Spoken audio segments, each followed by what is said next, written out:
Hey everybody, it's Tiny Flame Rob here. I'm making a quick YouTube video to show you guys how to do some shader things. I was trying to think about what type of YouTube video to make next because I've got to be honest, I've not really the project progress has kind of plateaued on my little side project. The reasoning for that mostly being because I've been playing way too much Path of Exile on the weekends. But also work has been really busy lately and pretty intense, so after using my brain all day, like when I'm done with work, the last thing I want to do is write code, and when I try, it's just slow going, so I think to myself, I'll just not bother with it.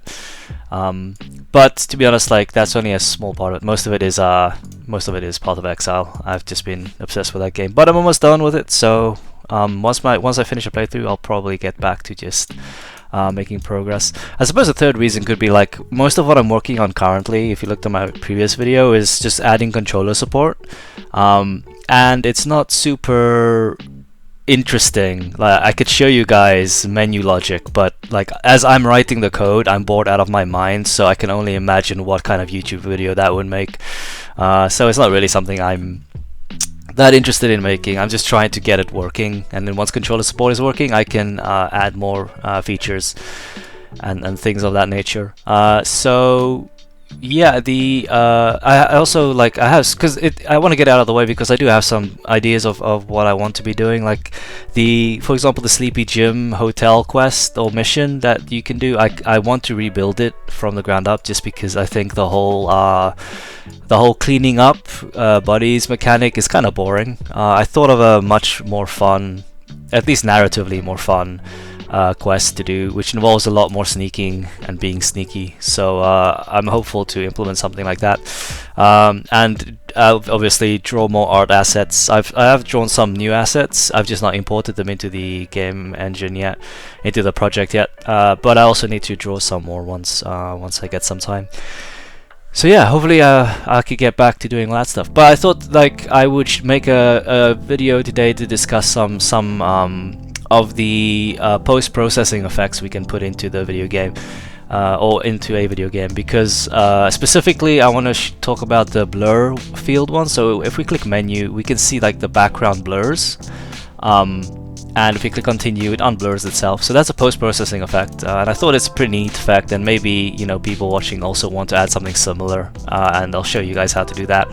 But I'll also go over some other like built-in post-processing effects. Yeah, so let's get started. I did also want to point out that because I'm not an expert at shaders at all. A lot of what I do is pretty much like basics, and then if anything needs to be more advanced, I kind of follow YouTube tutorials. So yeah, I could show you guys the basics, but if you guys want to do some more advanced stuff, for example, I was trying to learn a bit more about this, and I wanted to implement my own like screen shader. I think you could call it like a full screen shader, which is like you can see it up here, CRT full screen shader. I followed a useful tutorial, and I'll link the tutorial down below. I can't quite remember the fella's channel name, but you'll see it. I'll put it up on the screen as well.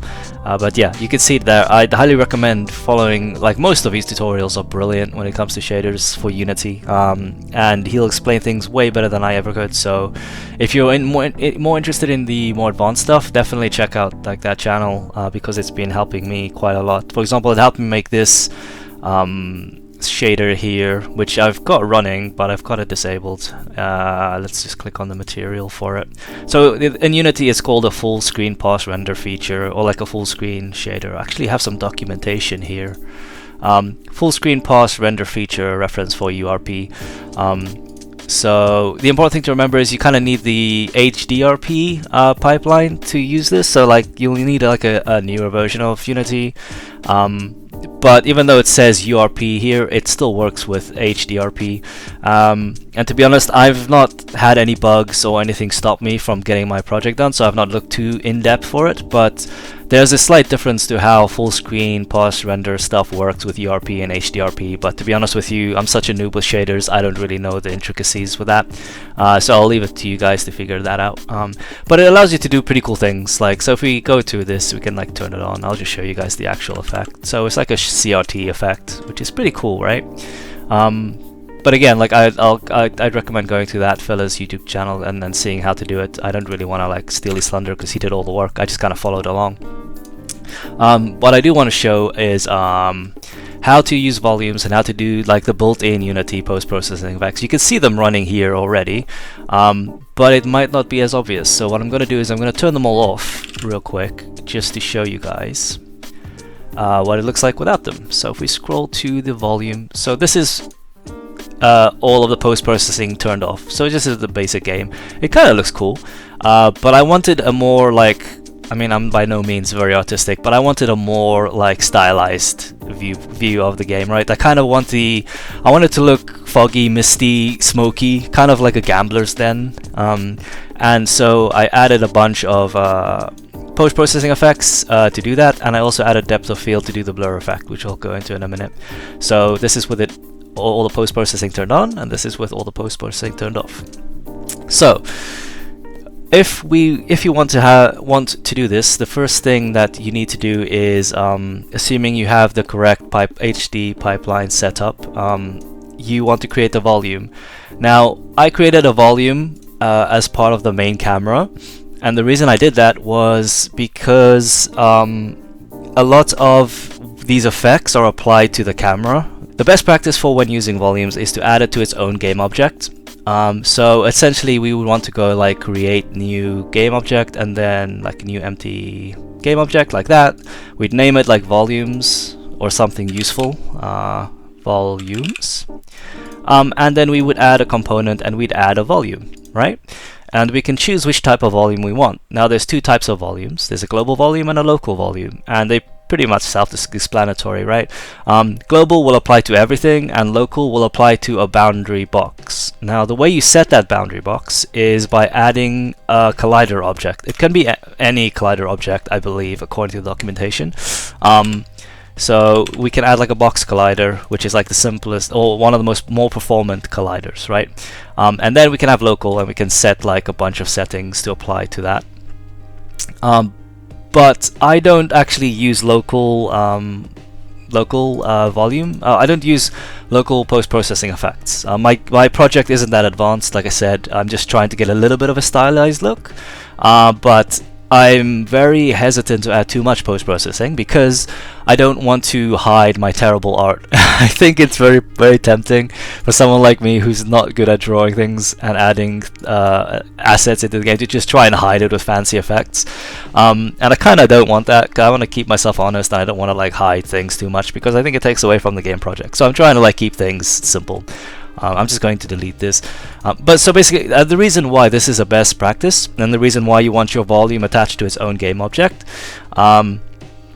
is because of, well, not only the local, you setting it to local to have like a local boundary, but if you disable the game object that it's attached to, that the volume is attached to, you'll disable all of your post-processing, right? So if I just delete this temporary object because we don't really want it, but if so if for some reason I ever disable my camera, right? Let's say I want to do some fancy camera panning thing in a cutscene or something like that, and I have two cameras, or if you're making like an FPS and you have two cameras, one for like the gun overlay and then one for the actual game world you're running around in, you might want to do some fancy camera things there. And if I turn this off, obviously I turn off the volume and then I turn off all the post-processing. So I mean, I'm assuming that's why for best practices, like reading the documentation, they don't really spell it out, but I'm assuming that would be why you probably want to attach your volume to its own game object. But again, for my project, I never want to turn off the camera, because if I turn off the camera, I turn off a whole bunch of things. I'd be turning off well, I'd be turning off the rain, I'd be turning off the camera, I'd be turning off the post-processing, I'd be turning off the camera panning, I'd be turning off the zoom. So there's like a lot that goes into this. So into like the camera actually manages quite a lot of things, so I don't really want to turn that off in my project. And my project isn't that advanced, so I don't really need to worry about that. So for me, and also just because I'm old and forgetful, whenever I create new scenes, like I'm still working on this scene, this is the one outside the hacker hole, whenever I build new scenes, I have to import a bunch of like prefabs, and even though prefabs are amazing, I don't really make use of scene templates because I'm an idiot.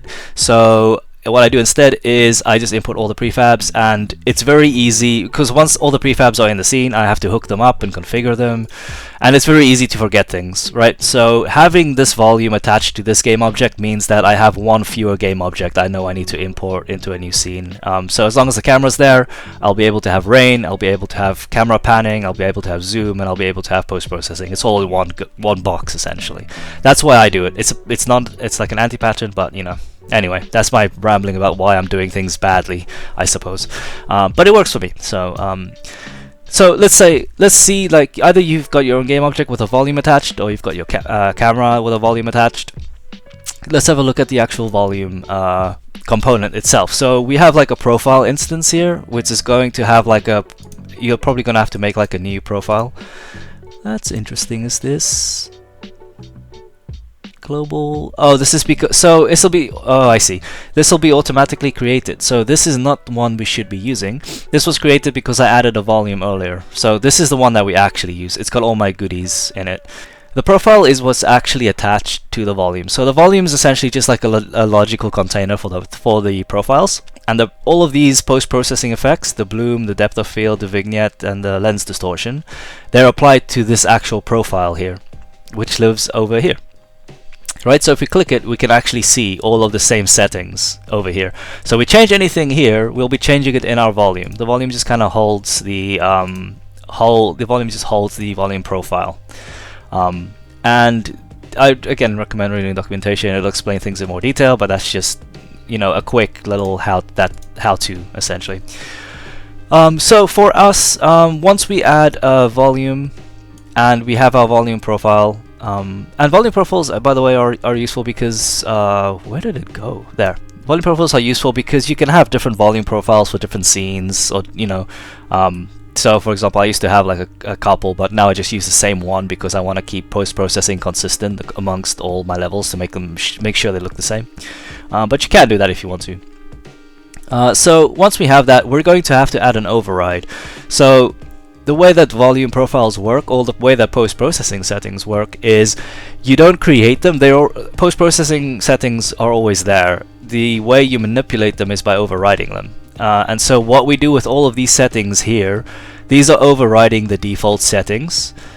So whenever we want to add something to the volume profile, we would need to add an override. So we go add override, post-processing, and then we've got like a whole bunch of stuff here we can mess around with, right? So let's say, for example, say we want film grain. So we've got film grain. We want to say medium 5. That sounds great. And the intensity, we want it to be super hella intensive, right? In fact, let's make it bigger. Maybe it's more visible. So we can see we've got an actual like PS1 kind of vibe going with like a whole bunch of grain happening. It looks kind of cool, but it's not really for my game project. It's more for like, you know, anyone else wanting to make something. Maybe like I don't know, like it speaks like retro horror game to me, which is kind of like a cool effect. But anyway, that's how we do it. So we're overriding the basic film grain effect with our own settings here to make it look like this. So that's kind of what we'll do for depth of field. So we'll add an override for depth of field. I don't know if I can add it again because I already have it, but if you're following along, depth of field should be here and you'll be able to add it in. These are my depth of field settings. I can't remember when or how this might be the default settings, but it's been a very long time since I set this up, so this is just what it looks like. Like, you can make sure yours looks the same way, or you can mess around to see if you maybe want like a different kind of effect. Assuming that's like super blurry, that's like less blurry. What's like 1.5? That's kind of blurry. 1.9. So you can mess around with these values. Anyway, I use it 10 for now, just to make sure things are super crisp. So now what we want to do is we want to manipulate this programmatically, right? Because whenever we click the menu, we want things to get very blurry. And as you see over here at the focus distance, I kind of gave the game away. That's kind of what we're setting, right? We're setting this to 1. It makes everything hella blurry.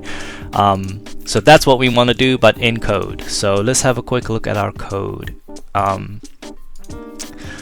let's go. So I have this menu toggle script, and this menu toggle script is attached to the menu button. So when it's clicked, the menu toggle script code is executed. Right, so you can attach a script like this or the code like this to whatever it is you want to make the game blurry. I'll show you how to attach it to like a, I don't know, like a key, I guess, a key on the keyboard or something like that in a bit. But let's go through the code first. This is setting okay. Let's start with like the user journey, I guess. So when we click menu, it blurs. Let's do that part. So we go on pointer click.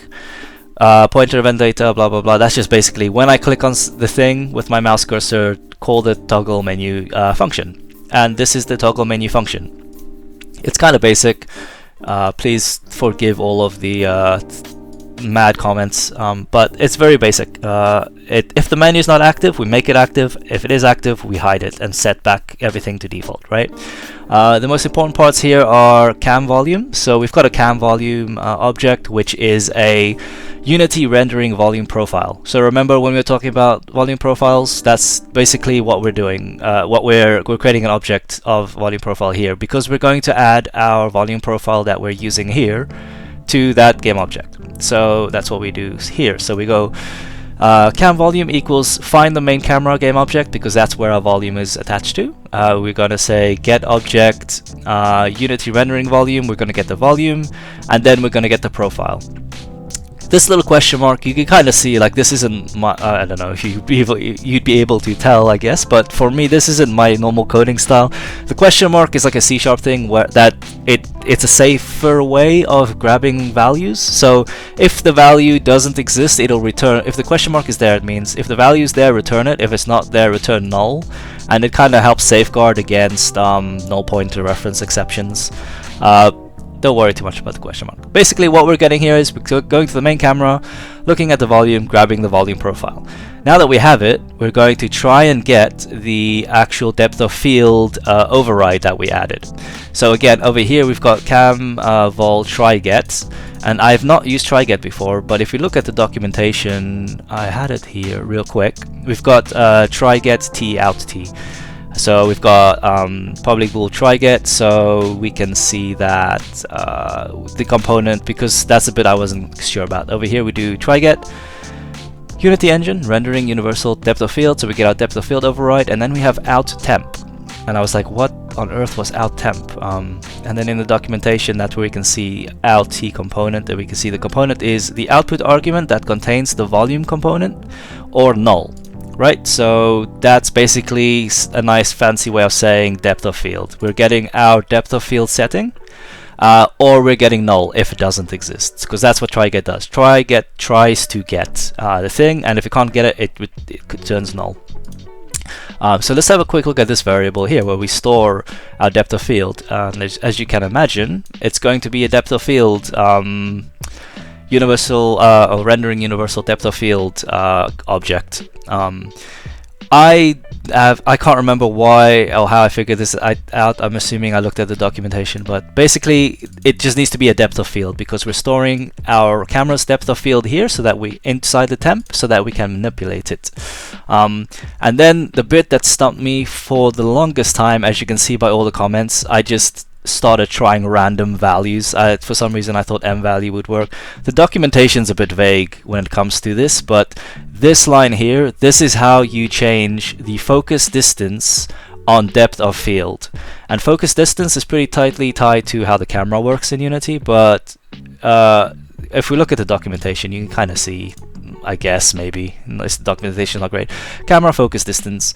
The focus distance of the lens. Certain volume override components use this value to yeah, there's a typo in the documentation. Certain volume override components use this value. The focus distance mode is set to physical. If the focus distance is set to physical, depth of field is one example. This is like so basically it's just depth of field. It makes use of focus distance, right? If we go here, we can also see focus distance. This is the depth of field documentation. focus distance. For bokeh, set the distance from the camera to the focus point. So yeah, hopefully that's somewhat helpful, but it's not very explanatory in terms of how to manipulate it. I would have preferred like a scripting reference somewhere. I couldn't find one. In fact, actually, if you Google it now, the AI Google thing tells you exactly how to whoops, wrong button. Tells you exactly how to do this value change now. Before it didn't. So when I was doing it, that wasn't there. Only a bunch of people on the Unity discussion board was asking the same thing, and no one knew. And eventually, like, I figured it out by myself. So what we do is we do the temporary. We stored our depth of field setting from our volume profile inside the temp variable. Now we're going temp variable focus distance. We're grabbing that focus distance and we're setting the value to be 1, right? And that's pretty cool because that means we can make things blurry. And over here at the bottom, we are setting it back to 10, and that's the default setting that we had over here. So if we click, you won't be. Oh, you can actually see it changes now. I swear that didn't change before, but we can actually see it's being changed to 1 now because things are blurry. We're gonna hit continue, and things are gonna go back to 10, and that's great. So whenever we click the button, things get blurry, go blurry, or don't go blurry, and that's pretty much how you do that. It's pretty straightforward once you have things sorted out, or once you know how to grab the volume, how to grab the profile, how to grab the depth of field setting, how to store this field setting, and then how to change the focus distance value. That's basically all you need to know to make it blurry. And obviously how you trigger the settings, you can see we do it here again. This is probably not an efficient way to do it, but it's basically for my controller or when I want to use my keyboard. So I don't want to use like my menu to close the thing. I just hit escape or something on my controller and it'll unblur things as well. So in fact, we can do like in the update, we can manipulate it in any way we really want to. For example, if you want to do yeah, this one. Let's do this. I don't actually, this is like a test script I had, so we don't actually use that. We're just gonna do this. Oh my goodness, my indentations. We do that. We don't want to get key down, we just want to get key for now. And then we'll have another one called get key up, but whatever, for testing this is fine. And we can just do like this. Let's grab this one. Grab this, paste this, remove all this terrible comment. Cool. So in theory, when we hit input, we should be able to just have a blur effect happen. Oh, let's stop running. It'll recompile things. Yeah, I really need to clean up this level. Hopefully I can finish this level soon. It's the second level, it shouldn't take so long. Anyway, so now we're gonna hit the E button and everything is blurry except for the UI, which is, you know, the point of it. But yeah, that's pretty much it. Hopefully that was useful to you guys. Hopefully you understand a bit more about it. Oh, let's show you guys the other, while I'm here, I could show you guys the other simple out-of-the-box post-processing effects that I'm using. Maybe I can just use them during runtime. I'm pretty confident it'll work. So we go to... We've got bloom going, and that makes everything look kind of like that nice foggy look. We can turn it off, but you know, it's makes the lighting look the way I want it. Everything looks softer and it almost looks like things are bouncing off the little two-dimensional objects that I drew. So that's why I like the bloom effect. Those are my settings. You can change... Can you change this? I guess not. Yeah, I've not messed around too much. I just kind of set the threshold and the intensity, and then I just left it as is. Vignette is like my favorite one because I can see it being very useful for like light radius. If you're familiar with action RPGs, you know when your character can see more around them based on how much their light radius is. You can set something like that. For example, look at how dark I can make it, and you can't really see too much around with this effect. And as I decrease the intensity, you can see more and more. So this is a pretty useful thing, which I do like. It's like my favorite setting. to mess around with. And then we've got lens distortion, which is a bit of fun. If we set the intensity to, let's say, this way, we can make things look like an old school music video. It's like kind of like a fisheye lens, which is very trippy. I kind of toyed with the idea of having it at like an extreme angle, but it kind of started making me motion sick, so I stopped. You can do the inverse as well, obviously. If you do that setting there, you can make it go way very crazy, which is cool. Something to remember though, as you're messing around with this, normally in Unity, if I stop playing now, everything gets reset because I've done it during runtime, but with post-processing effects, it doesn't reset, it'll stay there. Which can be slightly annoying, so yeah, just keep that in mind when you're like messing around with stuff. There you go. I think that's all back to the way it was. So yeah, keep that in mind, because if you mess them up, then you're gonna have to like try and find your settings again. But yeah, anyway, that's all I wanted to show you guys today. Hopefully I didn't miss anything. I'll show the code again, how to actually get the value and change it programmatically in case it's useful. But yeah, hopefully you guys can do cool stuff. So have fun, and I'll see you guys next time.